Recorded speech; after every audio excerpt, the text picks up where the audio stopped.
زنبور این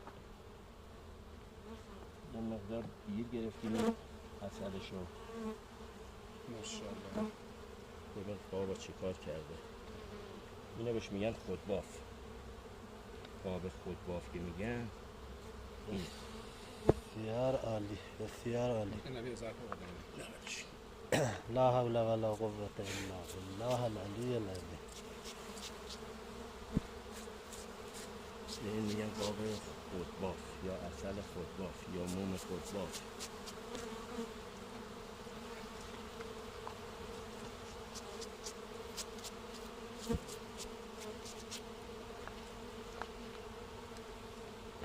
یه خیلی اینجا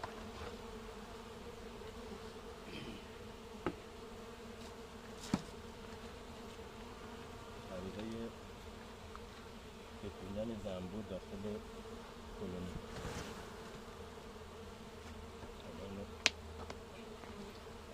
موقعی که اصل کامل میرسه، یعنی رطوبت چقدر دست میده، باید اینجوری روش بسته باشه. این الان دیگه قابل برداشته. الان با اینکه نزدیک پاییزه ولی زنبور هنوز تخریزی داره. نگاه کن، هنوز تخریزی داره و شانه ها پر لاربه.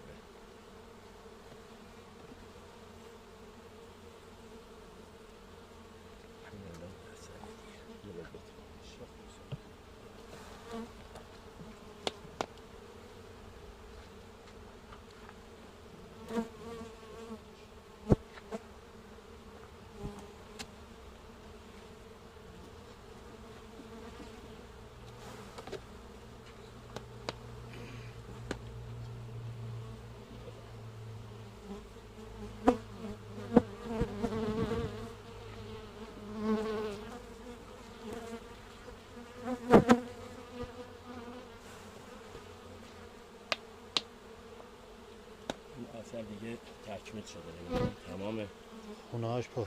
روی قابا رو پوشیده. یک دوخان ماشاءالله همشون به هم صورت پره شده. بله بله. این زنبور 4 طبقه.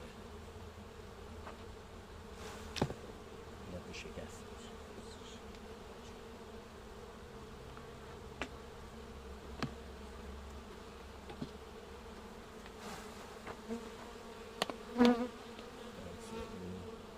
دیگه وقتی سفید میکنه یعنی این قاب پر شده و رطوبتشو گرفته.